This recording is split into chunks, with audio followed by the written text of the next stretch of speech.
Yo, what's up? Welcome to Kinda Funny Games Daily for Friday, June 5th, 2020. I'm one of your hosts, Blessing Adeoye Jr., and joining me is Spawn on Me's Kahlief Adams. Kahlief, how's it going? What the deal be, Bless? I'm happy to see you, fam. I appreciate that beautiful shirt that you're wearing. That is gorgeous, yeah. I must say. Of course, it's a Spawn on Me shirt. Of course, got red. I see you're rocking yours too. Got a rep. If people wanted to support, if people wanted the shirt, where could they find it, Kahlief? Oh my God, we're over on TeePublic. TeePublic, the link is super long, but it's bit.ly/SOM merch is the short version of that. So you can rock some gear from there. Yeah, I always appreciate the Spawn on Me merch because it's always fresh. It's always fresh. I like the one you're wearing specifically though. Like I need to cop that one because I like the colors, like the cursive. It's looking awesome. If you're an audio listener, definitely like check out the video version to see what we're talking about. These Spawn on Me shirts are dope.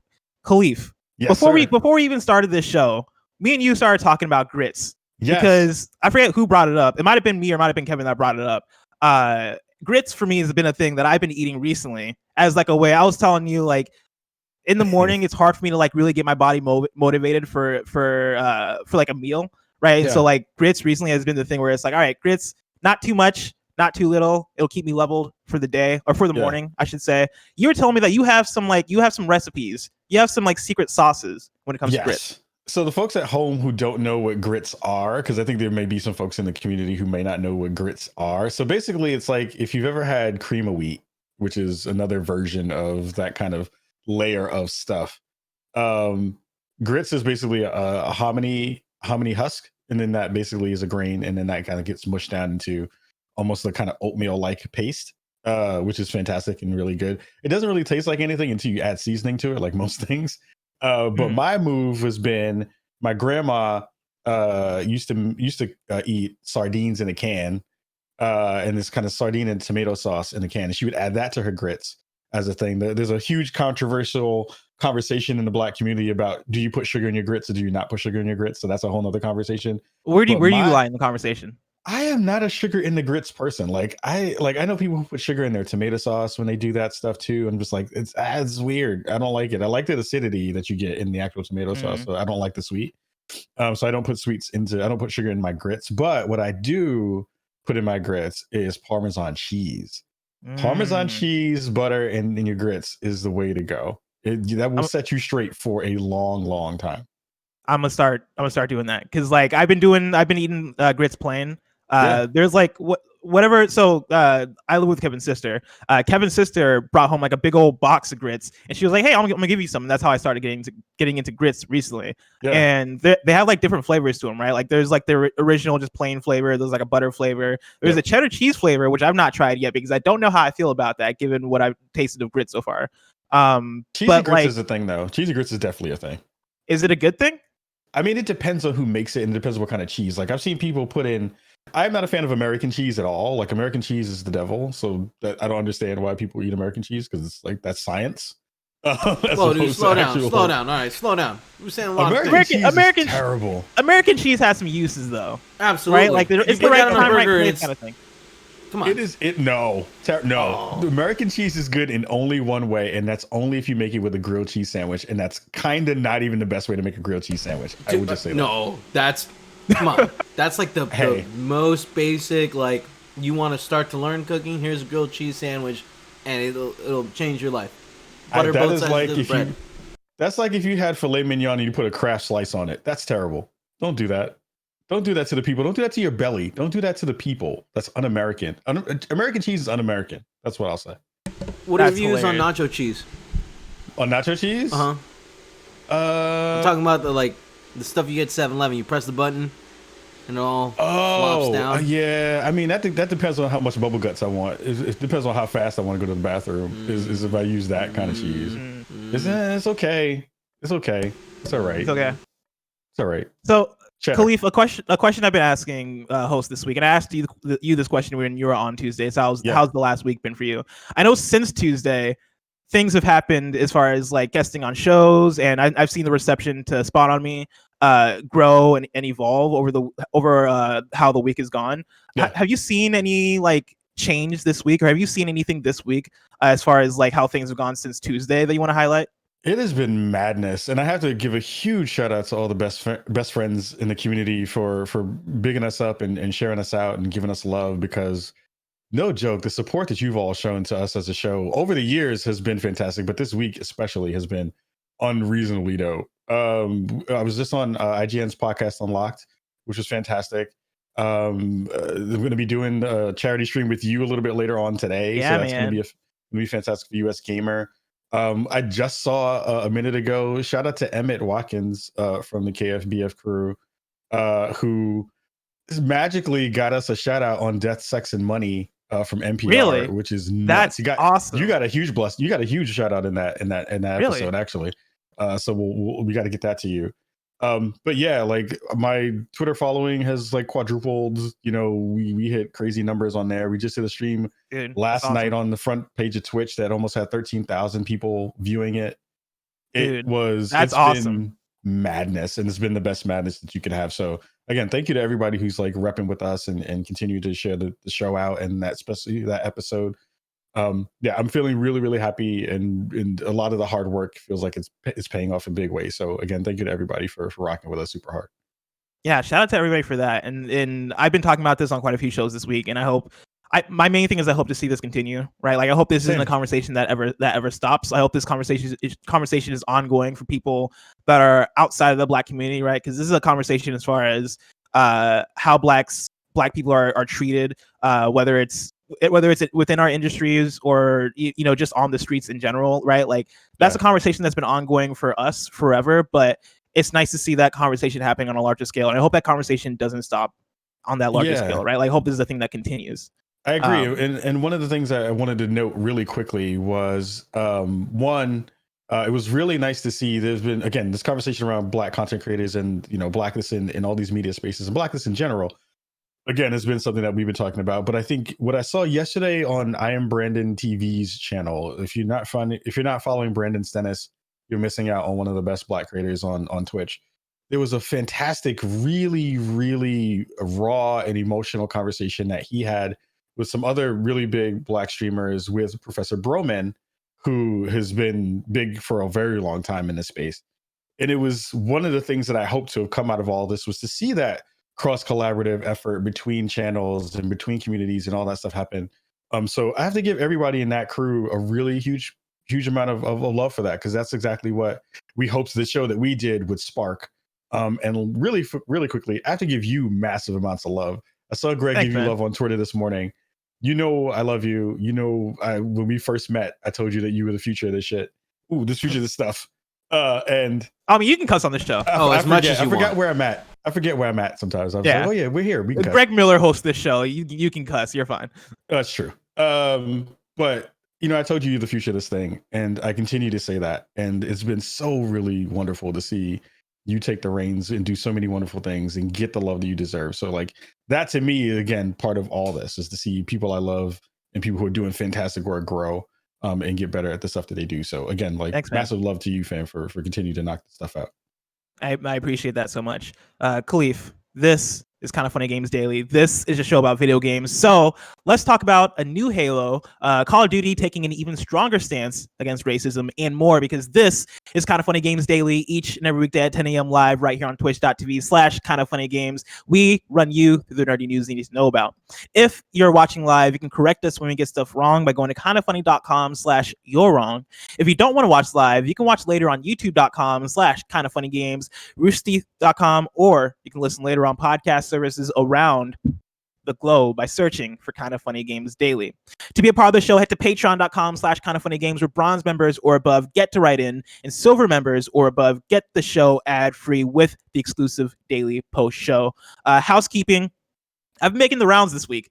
This has been a crazy ass week as far as like appearances. For some reason, I don't know what the reason might be. People have been getting me on their shows this week as a guest.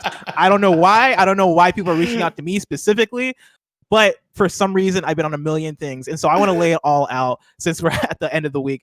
And so this is where you can find me this week. All right. I was on the latest episode of Podcast Beyond with Lucy O'Brien and Jonathan Dornbush and the homie Funke, who is an awesome dude that you should follow on Twitter at Funke McFly. And that's over at IGN.com, of course, if you want to listen to Beyond. We talked a lot about our favorite PlayStation games and our predictions for next gen, and so look forward to that, or don't even look forward to it. It's out, so go check that out. I was also on Inside Gaming's video game podcast, Send News, and that was with Brian Gaar, Woolie Madden, and Alanah Pearce, and that's over on youtube.com/Inside Gaming. That's available right now. I was also on Game Case Trivia as part of GameSpot's charity stream, and that features me joining Ben Hanson and Suriel from Minn Max, Brandon Jones from Easy Allies, and Jake Baldino from Gameranx, and that's available right now on youtube.com/GameSpot, because I was part of their charity stream. And let me tell you, it's been a long, like, kind of stressful week as far as like how many things I've been doing, and how like active I've been as far as like being on shows and all that stuff. Doing that trivia show was very needed. It was so much fun. I highly recommend people go watch that and check that out. Like, it was one of those things where I was like, okay, cool. Like, I had just finished Inside Gaming, and I was like, all right, this is about to be my third thing that I'm on today. And that was like by 1 p.m. And by the time we got into it, right, it was like just this great, like, laid back, like, hey, we're on a trivia show. The whole conceit of the show is that it's hosted by Minn Max. Sorry, I like lost the name. It's here. Ben Hanson of Minn Max. He hosts it, and essentially what he does is he reads the back of the box descriptions of a bunch of different games. And the panel I think for us it was 4 different people that were participating. We had to then guess the games based on what the back of the box descriptions are, and the first person to guess gets the point. And man, I'm not going to spoil it for anybody about who won or how close it was. All I'm saying is that, man, your boy performed. I performed. And so, like, don't ever tell me that I don't know stuff about video games, because I almost I'm not going to say anything, but go listen to it. Don't give it away. Don't give it away. Go listen to it. I don't want to give it away. I was also, of course, on the latest episode of Spawn on Me, titled "A Lesson in Blackness," with Kahlief, Pikachulita, ZombaeKillz, Parris, and Cameron Hawkins. And of course, we've been talking about that a lot this week. You can find that on youtube.com/SpawnOnMe. Shout out Kahlief, Spawn on Me. Yeah. And then later today at 1 p.m. Pacific time, I'm going to be on US Gamer as part of their charity stream. They're raising money for Black Lives Matter organizations, and that's going to be me, Imran, and Kahlief for that 1 p.m. slot. And we're going to be playing some Mortal Kombat 11, and that's happening on youtube.com/USGamerNet. Kahlief, are you ready for this? I don't play around. The question is, are you ready? I am really competitive, so it is on, like, for real. I'm ready. The only thing I'll say is that I'm a little bit rusty when it comes to Mortal Kombat 11. Like, I'm not like Scarlet is my go-to, of course, and like I also like Jade and quite a few, like pretty much all the women characters in the game, like the women princesses that are from Edania or something like that, like the royal realm. Those are all my go-tos. So Katana, Jade. I've been messing around with Sindel a lot lately. But I am still somewhat rusty. But after this show, I'm gonna go back. I'm gonna memorize some moves. I'm coming for you, Kahlief. I'm coming for you. I'm coming for Imran, and anybody else who wants to smoke. I already told Imran on Twitter. I said I apologize for the beating you're about to get. I already tweeted at NetherRealm to have them come through and come watch out so they can give us some love while we go do it. So my rating will be strong. My Fujin is not there yet, but it's about to be on. We're about. Dang, you like the god characters. You're all about those gods. All about the gods, man. That's all it is. The Guerrilla Collective, the return of the Kind of Funny Game Showcase in partnership with the Media India Exchange, has been postponed. This is the statement that they released here. The Guerrilla Collective came together to create a space where we all find a voice to support each other, our industry, and our work. It is the cumulative effort of incredibly diverse teams unified in the creation of a digital event to bring hope and positive content to the world. We recognize this is a time for action and for voices speaking out for justice and change to be heard. We stand united for change, for justice, and in support of Black Lives Matter. We are announcing here that our event is moving to June 13th, 14th, and 15th. We are preparing a live stream for June 7th to highlight Black voices in our industry, dedicated exclusively to showcasing games created by Black developers, titles featuring Black protagonists, and conversations with these creators. We'll have more details to share shortly. And again, that's happening June 7th on I'm assuming on twitch.tv/Guerrilla Collective. Huge shout out to the mix. Huge shout out to the mix. They gave me one of my first big shots doing on camera work. So massive love to them. Yeah. That's for sure. awesome. Yeah. Thank you to our Patreon producers, Muhammad, Connor Nolan, and Blackjack. Today we're brought to you by Brooklinen, but I'll tell you about that later. For now, let's begin with what is and forever will be the Roper Report. It's time for some news. We have 4 stories today. Bakers! Starting with our number 1, there's a new Halo project in the works at 343 Industries. Seemingly, I'm gonna. This is Asher Maiden at Windows Central. Asher writes, Halo Infinite should launch in holiday 2020, but it looks like developer 343 Industries is planning another game in the popular franchise. Today, Twitter user Clobril noticed that the team was looking for a senior producer to lead a new project in the Halo universe. The post said, quote, 343 Industries is looking for a senior producer to work with our core services team to help develop a new project in the Halo universe, end quote. It's unclear what this project could be at this moment, but it doesn't seem like it's the sequel to Halo Infinite since it's not even out yet. It may be a spinoff or another title along those lines. Kahlief, are you a Halo person at all? Is Halo your jam? Yeah, I love Halo. Halo's a fantastic series, and it's also really interesting to see that them. Well, you kind of have to signal out really early when you have a game that's going to be probably coming out in the next 5 years or so, especially with Halo Infinite being their kind of flagship title that they're trying to push out. I wonder though how that may again not split the base, but they also had these kind of like tertiary titles like Halo Reach and Halo ODST and what was the RTS one that they did? They did an RTS Halo for Wars. a bit. Halo Wars, yeah. And I think that it's smart. Like if you're gonna build out what you want your kind of fan base to be for the next gen, you have to kind of go far and wide. It's actually pretty exciting to hear that they're working on new stuff alongside Infinite. So excited to that. That's going to be cool whenever we get a chance to hear about it. Yeah, I think this makes complete sense, especially given the fact that games like Halo Wars exist. And I know that there are other Halo spin-off titles out there that are like not just the main first-person shooters, but Halo games that are doing other things. This makes sense to what you're saying, right? Like Halo is going to be the flagship title. Halo is going to be the big first exclusive for Xbox Series X, and you imagine that's going to be the thing that they want to kick off, and they want to like live as like, hey, Halo this generation, Xbox One generation, hasn't necessarily had its big moment, right? Like there was Master Chief Collection that had kind of a rough start and has probably gotten to where it needs to be now, but probably wasn't the shining success that they wanted it to be for this generation. And Halo was it 5 was the last one? I think so. Or was it 6? Halo 5. That game also came out to not the best reception, at least what you'd want from a Halo game. And so you imagine for Halo Infinite, that's probably what they're looking forward to. They probably want it to be very much a return to form. And if that's going to be the case, you look at companies like Nintendo and how they treat Mario and how there's a billion Mario spin-offs between Mario Kart and Mario Party and all the different things they have there. You can do similar things with Halo, right? And I'm not saying like Halo Kart or Halo Party. I don't think those are the things you do, but I think you can get some interstitial titles in there to keep the brand alive, to keep that brand active, to remind people that Halo is the shit. What do you hope it is?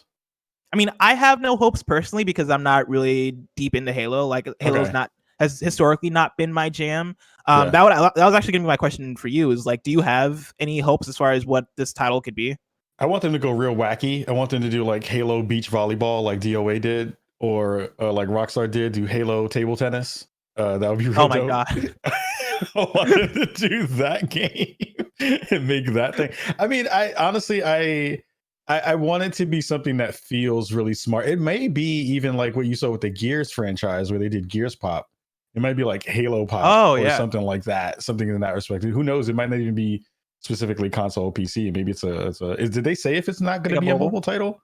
It could be. I don't know. I want them to move away from the usual shooter in some way to kind of bring those things together. Like imagine a really dope card battle game that they did in the Halo universe, like Gwent did for Witcher. Like it could be cool. They could have fun stuff in there that might be fun. On the opposite end, right? Because like I think for me, when I read the story, my mind immediately went to where you're going with what you just said, right? Like Gears Pop or Halo Pop or Halo Wars or like some sort of like very different kind of Halo title, as far as something that doesn't compete with core Halo, something that doesn't compete with Halo Infinite. What if on the other side we get like a Halo Battle Royale or like some sort of like Halo game that is like kind of traditional, but is going more so with the trends that we're seeing right now in first-person shooters? Do you think a Halo Battle Royale could be something that exists? That might be kind of cool, actually, because like, and then you can pull in things from all the games in all the parts of the universe. Like the first thing I thought of was the Halo shield that you do on the ground and pop that bubble up over you, right? There's like things that you can use as weapons and kind of lore to bring into that space that inform how you would kit out a weapon case or kit out guns or kit out, you know, the way squads would kind of work. That may be interesting as a conversation to see like what a battle royale would look like in the Halo universe. That's a good look. It's a good idea. Where's your head at, Ben, as far as like Halo? Like, do you think Halo? Are you looking forward to Halo Infinite? Did you play the last Halo game, or was that were you disappointed by it at all, or were you fine with it? I was disappointed. I mean, I was disappointed with the last one. I didn't think that they nailed it from a story perspective. I think there were a lot of weird holes and gaps in it that they didn't really necessarily nail. I'm more excited about Halo Infinite because I know they're going to go big with it in terms of scale, in terms of graphical fidelity, in terms of the pretty parts of that thing. The Halo stories, unless you have like pieced all the parts together through the books and then the games and all that stuff, like they're just weird things that they don't really necessarily tie together in a nice bow. So it's going to be interesting to see what they do from a narrative perspective. But I'm really there to just shoot people in multiplayer and see what they're going to do. You know, I'm sure. Here's the one thing I don't want them to do. I don't want them to have a really long warthog section at the end of this game, because that is the biggest trope part of the Halo series right now. Was like, all right, so we know what's going to happen at the end. I have a big long car fight at the end of it with a warthog. So that's what I don't want to be in the spot. Story number 2. Call of Duty adds a screen that says Black Lives Matter. This is from Sam Byford at TheVerge. Infinity Ward just released an update for Call of Duty Modern Warfare that adds a splash screen message in support of in the support of the Black Lives Matter movement. Players are being told they need to update their client upon finishing multiplayer games, and once they do, the message appears on screen. Quote, "Our community is hurting," the statement reads. "The systemic inequalities our community experiences are once again at center stage. Call of Duty and Infinite Ward stand for equality and inclusion. We stand against the racism and injustice our Black community endures. Until change happens and Black Lives Matter, we will never truly be the community we strive to be." End quote. The Verge has confirmed that the message subsequently appears every time you launch Modern Warfare on PS4. It also appears on loading screens and when switching to a separate mode like Warzone. Several video game companies have issued statements of support for Black communities this week following protests against police brutality in the US and the killing of George Floyd. Placing the message in front of everyone, playing a hugely popular first-person shooter, however, could help it reach a wider group of people. Kahlief, did you see this making the rounds last night? Because this is like kind of a huge thing that was going on. No, I missed it because we were doing the show and I missed it. But now that I'm hearing about it, I'm I'm happy to hear that.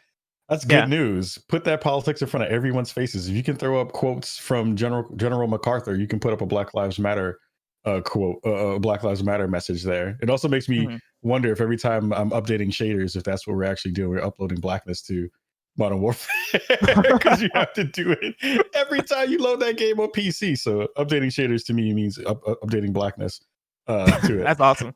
So 125 gigs of Blackness. But I think it's cool to see that them actually do this work. I think it's important. Again, one of the things we harp on the show all the time is like companies have the ability to do these messages in reasonable and smart ways. You have captive eyes on your stuff all the time. Use that time to put that messaging out there in front of people. Make people feel it for a hot second. Like, it was really great. One of the best versions of that I saw alongside what this sounds like is the stuff that Nickelodeon did a couple of days ago. with the ad that they did with a person breathing for 8 minutes and change, to reflect the time that George Floyd was on the ground being murdered. I think you have to just use that platform. Like all this stuff is good stuff in that way. But again, do that and keep that energy when all these things happen. And then you don't get the people who are going to be, the ones who are like, well, why are you putting your politics in my games? It's like, it's always been there. It's always going to be there. Especially for Call of Duty, right? Like Call of Duty is a political game. Yeah, it's probably the most political game. Yeah, you can't separate those things at all. So like, just do it and let people get in their feels, and they'll just be fine afterward. Yeah, no, I definitely agree. I think for Call of Duty specifically, this has been an interesting arc for Infinity Ward, because it did start off early this week with them, I believe, pushing their season, and like, that kind of causing a reaction, and then them following up, not necessarily following up in reaction to that, but them following up about a day or so later with them being like, also, oh fuck, what was it? I just had a brain freeze. What did Call of Duty do earlier this week? Oh, you mean when they postponed their DLC? Well, they postponed the DLC. They've also been putting in efforts to combat racist content in their game, right? So like racist usernames and all that stuff, right? They followed up and they said, hey, this is the thing that's been going on that's unacceptable, and we want to put a stop to it, and we want to do a better job of moderating it. And so to see them follow up with that has been even better. And yeah, this right here, right, putting that message in front of people before loading screens, before you play Warzone, for a game that is massively popular, for Call of Duty that is one of the most popular franchises on the planet, one of the most popular games on the planet, for them to do that, and for them to take practical actions, right, in terms of messaging to people, and in terms of using your platform for good. Like I think that's an awesome thing, and I think like I'm actually pretty impressed with the fact that they're willing to do that. Yeah, you got to double down. Like I think that's the thing right now. Is like you got to put the pedal to the metal when it comes to this stuff. Like there's no reason. It's the lowest hanging fruit, to be honest, too, where it's an easy ask, an easy task to do, that affects so many parts of the player base that no one talks about. You know what I mean? We, Black gamers often get kind of pigeonholed into this very specific, like we only play sports games, or we only play, shooters, or we only play certain kinds of games.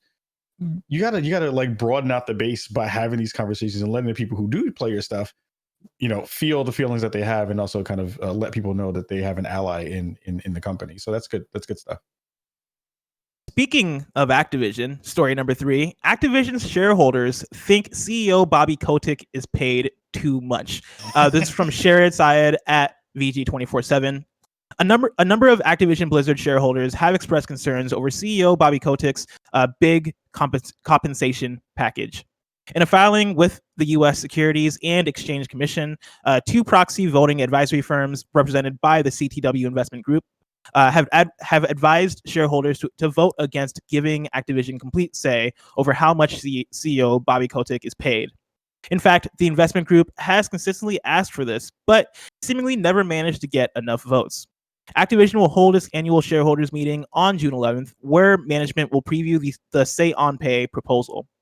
The filing says Kotick has received, quote, over $20 million in combined stock/option equity per year over the past 4 years, which they say is the largest for any CEO in a similar company.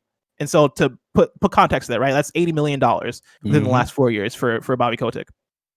Quote, despite repeated low approval votes for shareholders, Activision Blizzard maintains multiple overlapping opportunities for its CEO to earn outsized equity awards, even when performance-related vesting thresholds have not been met, it reads. While equity grants that exceed the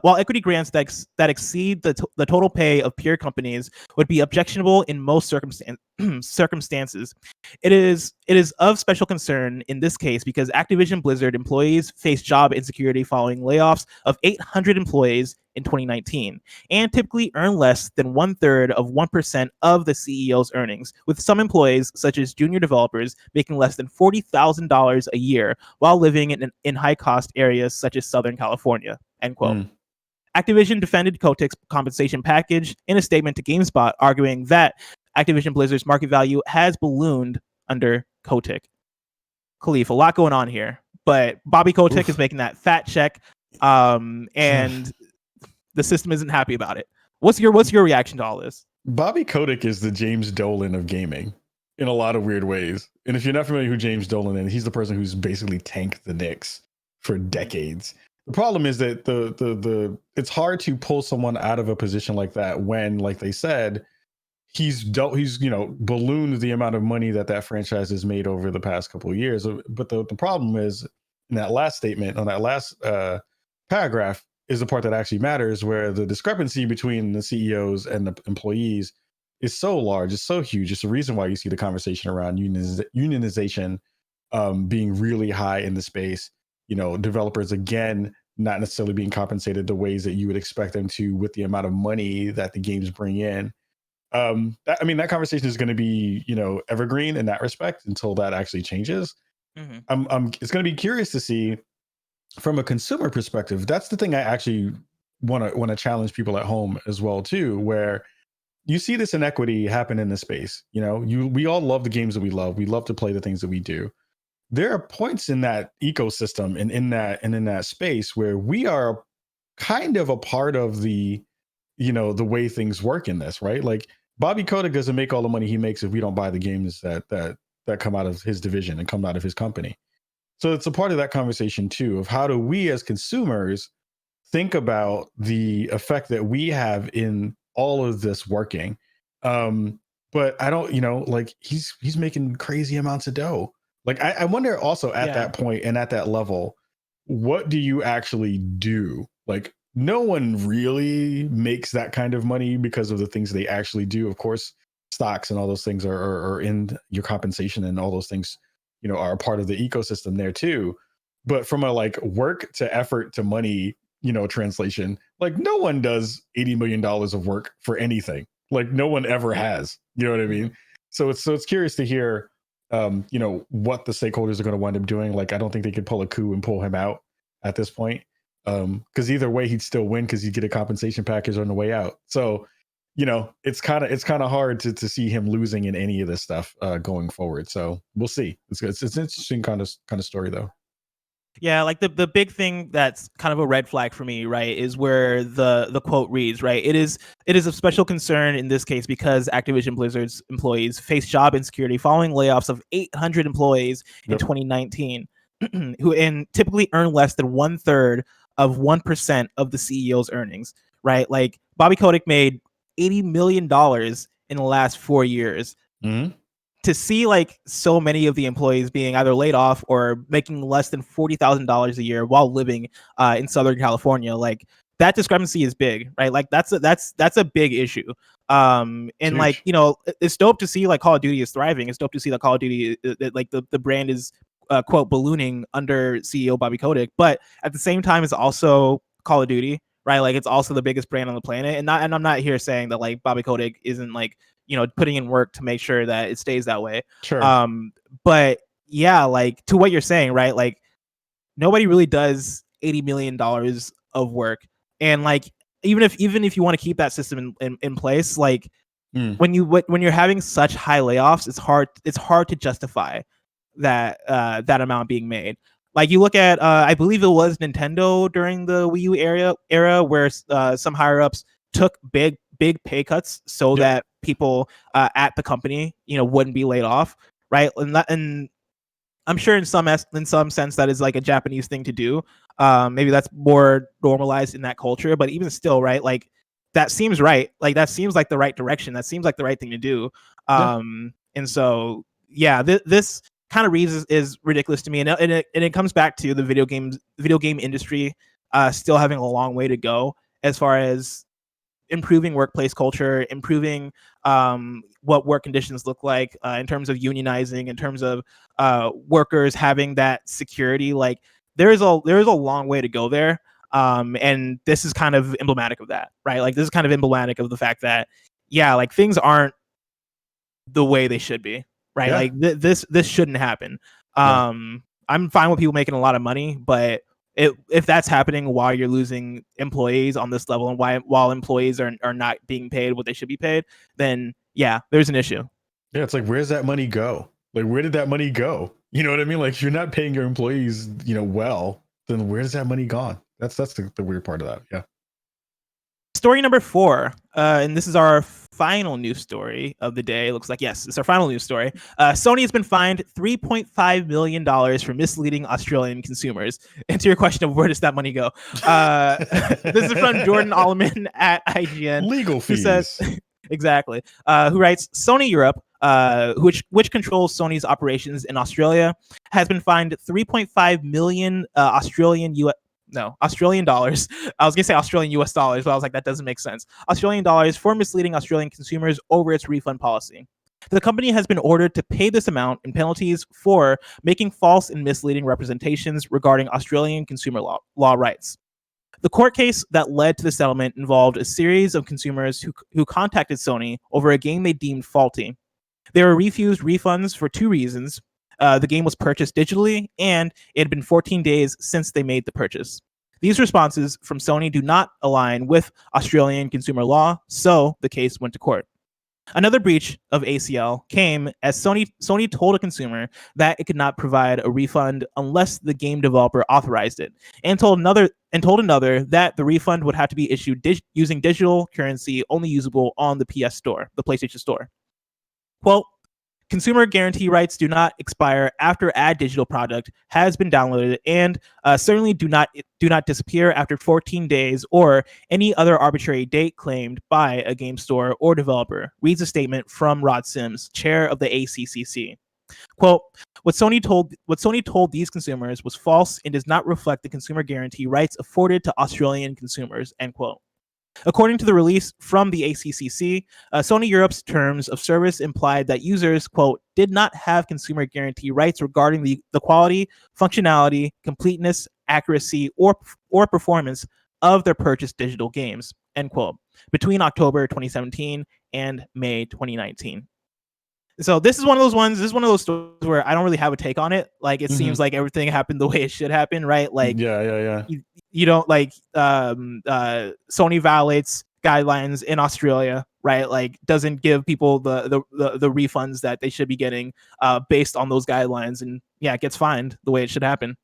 Yeah, I mean, it kind of sheds a light again on how digital purchases and that being, you know, more of a thing now are going to have more scrutiny because of the way that, you know, kind of archaic systems have kind of pushed against it in the long way. Like I remember some years ago, I had an issue on PSN with a refund that I needed to do. And they were like, look, you have to produce documentation that tells us when you purchase this thing, how you purchase this thing, what time and date did you do all this stuff, and so that we can verify that you made this thing. I was like, isn't that your job? Don't you have a spreadsheet somewhere when I made that purchase that you should be able to go and find that thing?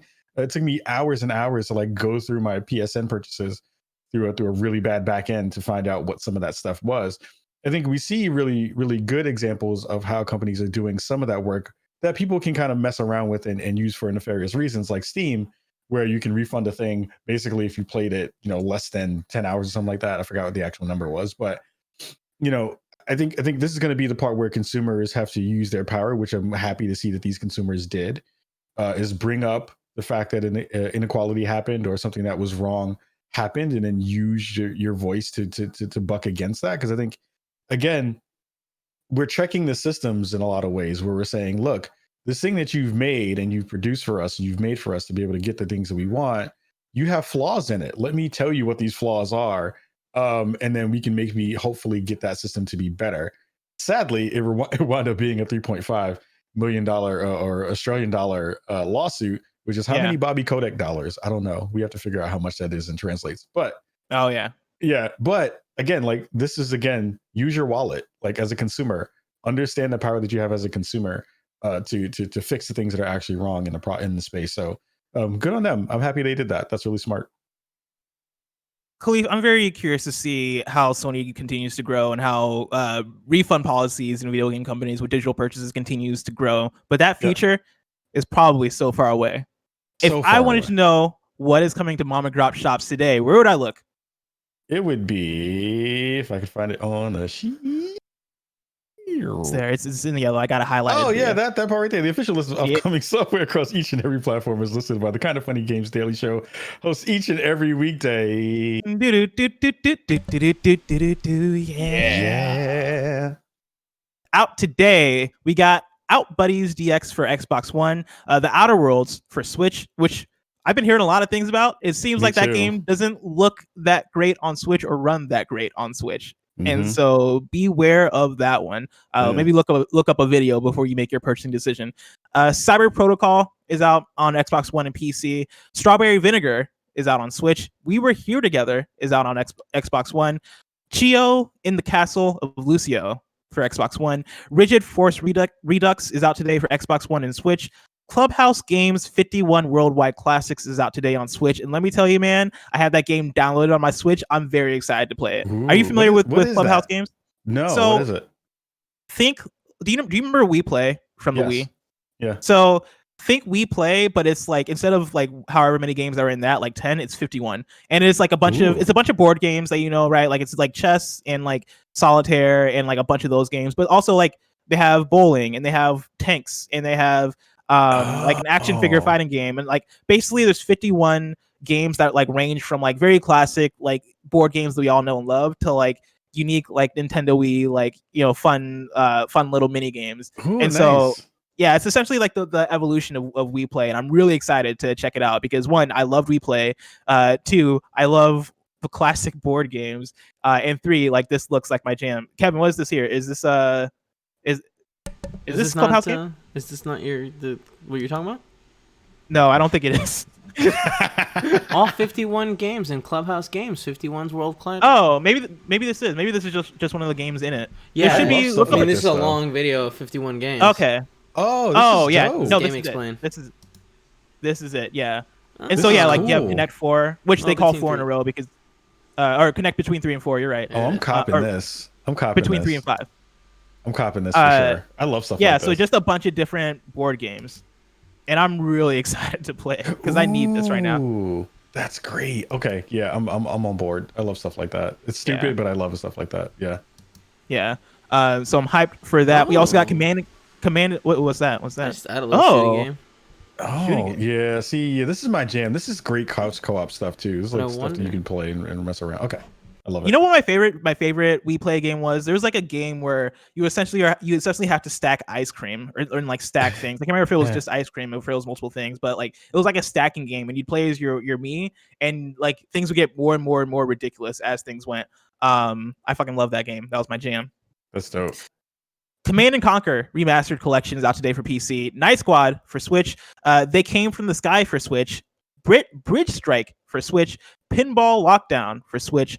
Ninja Scarf for PC, the Vox Tower Defense for PC, Carrier Battles for Guadalcanal for PC and Mac, Karen's Crypt Even Death May Die for PC, Burning Night for PC and Mac, Virus Blast for PC, and then Mosaic Nico Waifus 2 is out today for Steam.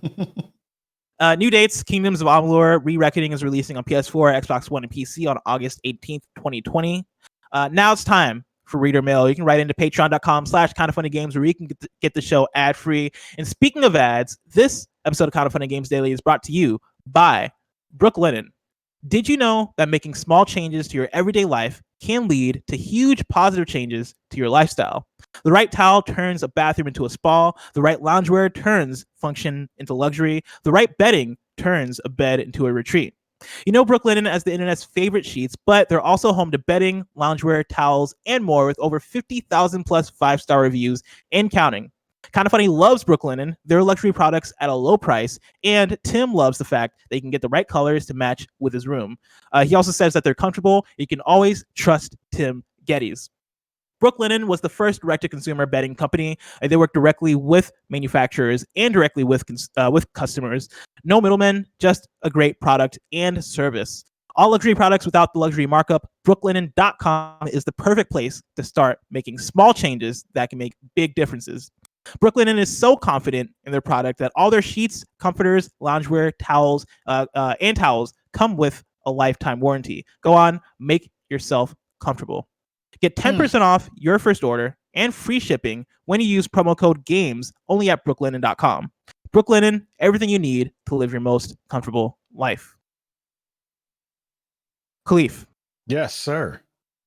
Kebabs writes in to patreon.com/kindoffunnygames just like you can and says, "What's up, Blessing and Kahlief? Earlier this week, Sega announced the extremely tiny Game Gear Micro. I thought it'd be a fun topic to rank the classic mini consoles that have released since the NES Mini in 2016. Your options are NES Classic Edition, SNES Classic Edition, the Commodore 64 Mini, Neo Geo Mini, PlayStation Classic, Genesis Mini, and the TurboGrafx 16 Mini. Thanks and keep being awesome, Kebabs. Now, Kahlief, this is an interesting one because I played 0 of these. I played the SNES Classic. When you played those consoles, but not just the mini versions, well, right? Yes. I've not played the mini versions. Yeah, I played like SNES, the classic version at a friend's place, maybe once or twice. But aside from that, I've not had the opportunity to actually touch the mini consoles. I know about them. I know the details about them, but I'm not actually had hands-on. I don't know if you've gotten to like play any of them or if you have any of them. I've played the NES Classic and the SNES Classic. I think what should happen is all these companies should reach out and give us all these consoles so we can actually test it and then have real conversations. That's actually a very great idea. Let's do that. I'm saying they should do that. Listen to the show. But I can only rank them in terms of the way I would rank those systems in general. So I'd probably let's do that. Yeah, I'd probably put the NES Classic first, SNES over the SNES Classic. You put an NES over SNES, Kahlief? Yes, I am. I'm doing it. I mean, and then I would put Genesis after that. Then I would put Neo Geo, TurboGrafx, and then Commodore. So it would be in that order. Because the Commodore doesn't really need to be on there. Like, no one was rocking the Commodore 64 and loving it. Not really. I mean, all right. So you said NES Classic, followed by SNES Classic, followed by Genesis. By Genesis, and then Neo Geo. Then Neo Geo, then PlayStation, and TurboGrafx. PlayStation, then TurboGrafx. And where does that leave the Commodore 64? Off the list. No Commodore 64. Because then if you're gonna go that route, then you have to put on the Vextrex Classic. You have to put on the Bally Astrocade Classic, which are all stuff that predate everyone in this room, probably except for me. So it's like you have to go back down the line and do all that stuff and put all those in too. So Commodore just shouldn't even be on that list. I can get behind this list, right? Like NES Classic. I'm trying to think of the NES games versus the SNES games that I love, and I can't remember. Let me look up to see, is Earthbound on the SNES Classic, because that's like a game changer for me. Because if it's not, then I'm with you. I think it might be. Because I know it's not on SNES Online, which is the thing that continues to piss me off. I mean, of all the systems that they have listed there, the two that I actually really, really want would be the Neo Geo and TurboGrafx, because I've never really had those consoles, and I always lusted after those consoles. And then you have to put the 3DO. You need a 3DO Mini in there too, because 3DO had one of the best basketball games ever known to man on it in Magic Johnson's Basketball, which was a ripoff of Run and Gun from Konami. But anywho, I'm not. So the SNES Classic does have Earthbound, and it has Donkey Kong Country, and it has Mario RPG. And so I personally got to put it at number one. But I'm just gonna I'm with you. I'm just gonna switch around SNES and NES Classic for the sake of it. But that's still like a hard decision, right? Because Mario 3 is my favorite Mario. And so like it's still a tough conversation, but I'm with you there. The PlayStation Classic, that one is kind of a tragedy to me a little bit, because I think the library on that one just wasn't that strong. Exactly. Even though I think conceptually the PlayStation Classic should be top 3. But in practice, like it didn't get there. And then I don't know anything about the Genesis Mini, or the Neo Geo or the TurboGrafx 16 Mini in their libraries. But if they put a PlayStation 2 Mini on there, that might move everything out of the way. Oh, I can't front. That's like an automatic number one right there. Yeah. What would you put on a PS2 Classic? Oh God. Oh, there's so many games. It's so many games I can't think of it right now. I like totally blanked in my brain fried. Shadow Colossus is on there for sure. Yes. I feel like you have to have the GTA Metal Gear games. In there too. Metal Gear for sure. Metal Gear 2 and 3. Yeah. Yeah, like, you gotta put GTA stuff in there. It's hard because if it sucks because we have to like think about third party versus first party, and I'm sure third party is like way more difficult to get on there. Arena Toshiden has to be. Well, no, that's on one. That was on one. Oh yeah, this Tekken Tag Tournament. You got to put MTV Music Generator on there. Oh yeah, music generator too for sure. You got to put that on there for sure. Amplitude has to go on there. Oh yeah, there's man, too many dope joints, man. Like think about how good we've had it over the years, man. Ooh. Yeah, man, because my mind is going to Burnout 3 and like NBA Street and like all the Street games, like Kingdom Hearts. I'm sure the Final Fantasy games also people would want those on there. But again, it's like first party versus third party. Like, how many of those big third party games can you get there? I want NBA Street Volume 2 so bad. I want to play that right now. Oh, so good. Dude, I got the disc, man. I got the disc and I got a PS2. And so like once quarantine is over, we can make it happen. I know we were organizing a tournament for later this year actually because Gary Whitta was talking a lot about NBA Street Volume 2 and was talking about how like he was talking some shit, man. He was challenging me. I didn't take kindly. I am dying to see Gary Whitta talk shit playing a basketball game with his amazing accent. It's gonna be so good. I want that so bad in the world. I want that so much in the world. That's gonna be so great if it ever happens. Dude, that tournament is gonna happen, and I'm gonna let it be known why I talk shit so freely when it comes to NBA Street Volume 2. It's because I'm very confident in my NBA Street Volume 2 skills. In fact, like I personally am like, I get offended when other people think they can take me, when they think they can handle that smoke. You don't want that smoke in NBA Street Volume 2, and I want to make that clear for people who bring that up with me. I was talking about Gary Whitta.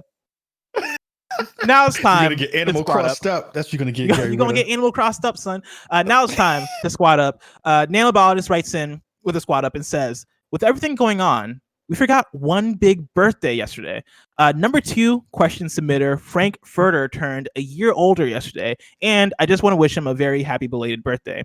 Frank brings such a positive light to the community with submitting questions regularly, starting up Kinda DFW and his streams at twitch.tv/Frankfurter, and pushing me to become a better friend and overall better person. It has been an absolute honor to consider him a friend and to be in the same community as him.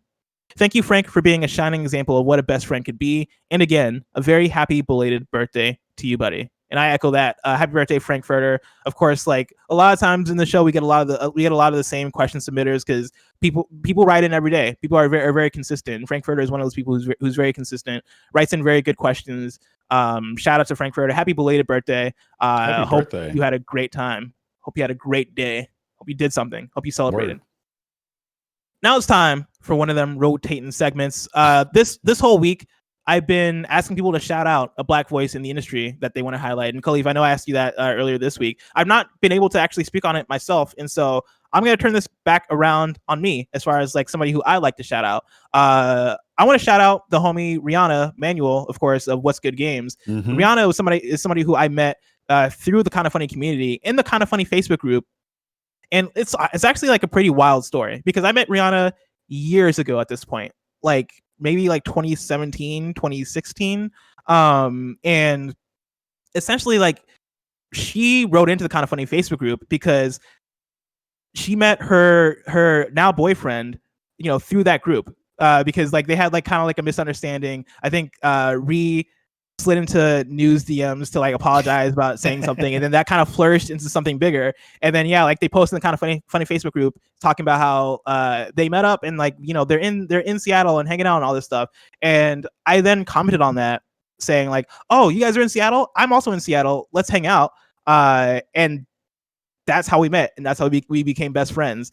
And it's awesome to see that, like, in a weird way, like somehow I end up at Kinda Funny. She ends up at What's Good Games. And this whole week, she's been actually a super critical voice. She's also been on Inside Gaming, and she's been making the rounds and being, super informative, super great in all the shows that she's been on.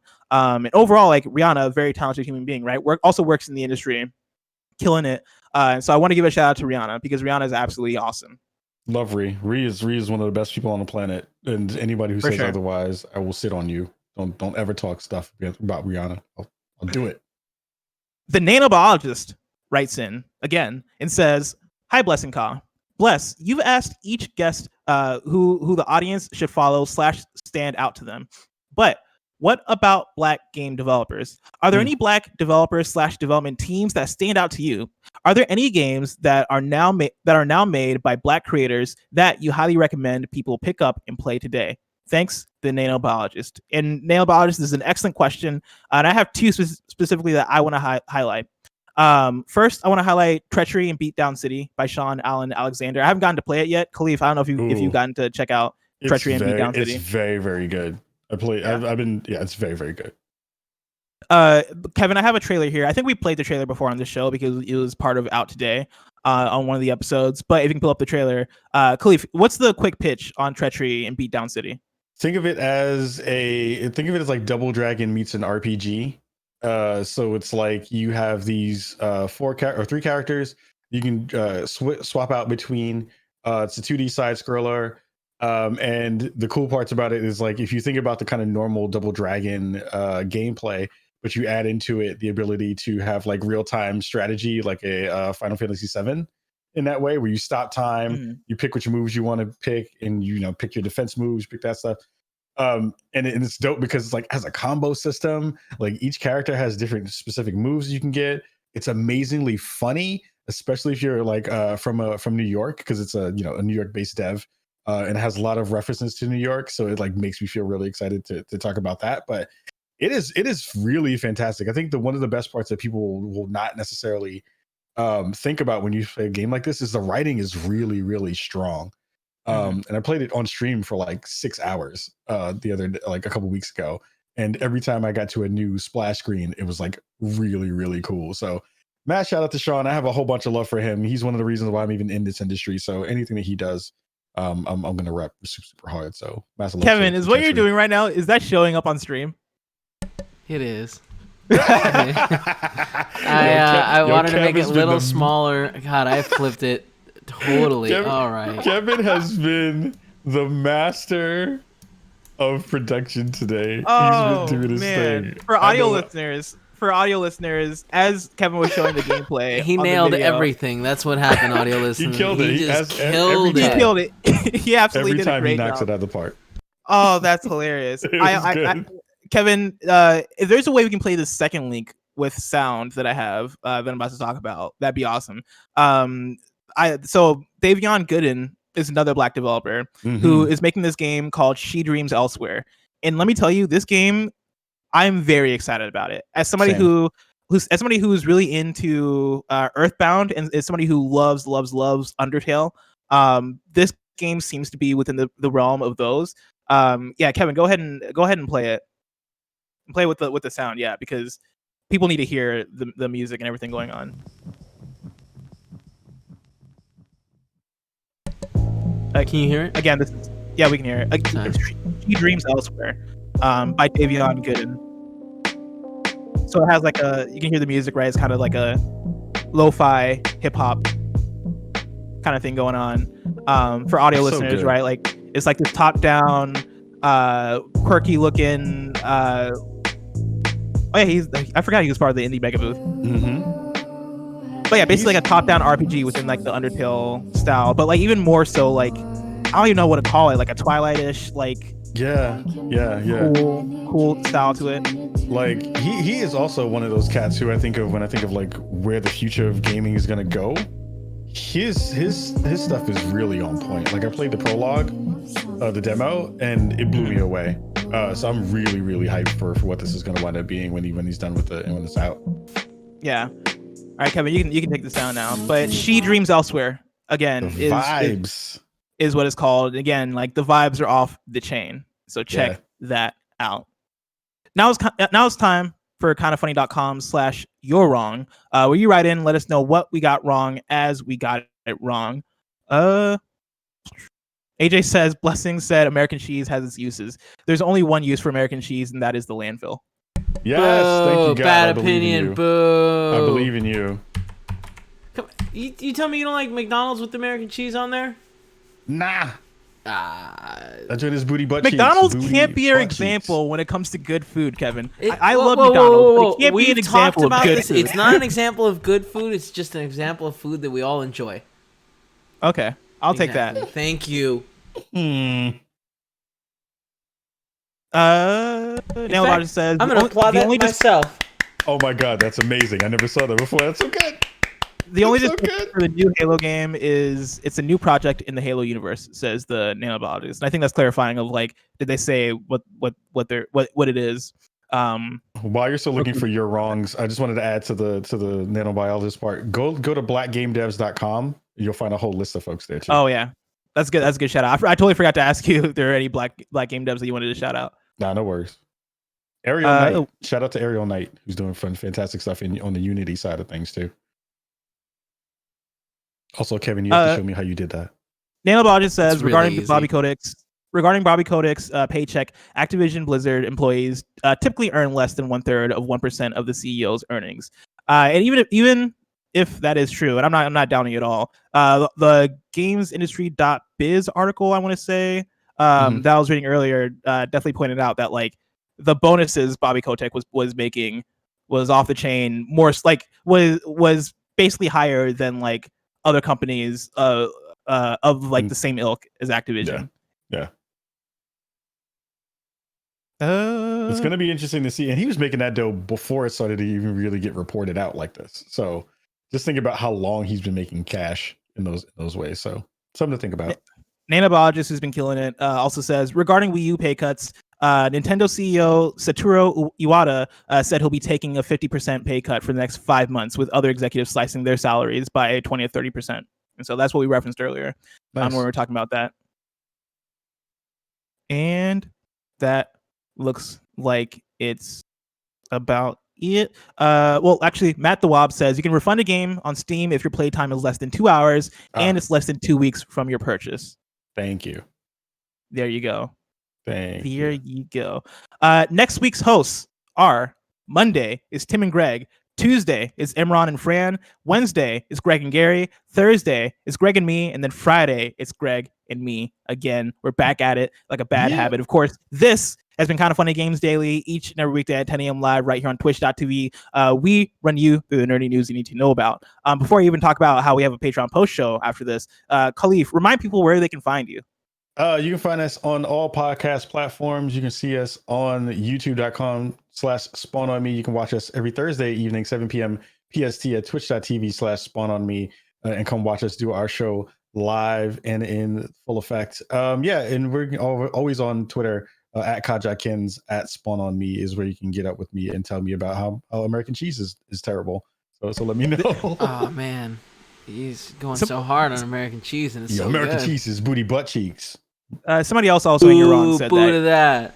You can't throw American cheese in a landfill because you're not supposed to put plastic in a landfill. Wow, right. I love this. All right, come on. I like American cheese. I know for a fact. I have nothing wrong. I have nothing wrong with American cheese. I think American cheese is fine, but I will also say that American cheese is like the bottom of cheeses. Like American cheese is at the very bottom as far as like the cheese ranking goes. Like, I don't believe that for a second, you monster. It's science. American cheese is science. Yeah, that's right. Science at its best. Great, like I love cheese. I love all cheese. I'm ashamed to know that we as a country put a man on the moon and also made American cheese. What? That's magic. They developed a new type of cheese. Y'all are crazy. We have a Patreon post show, of course, for those that are subbed at the silver level of patreon.com/kindoffunnygames. So stick around for that. Otherwise, until next time, Game Daily.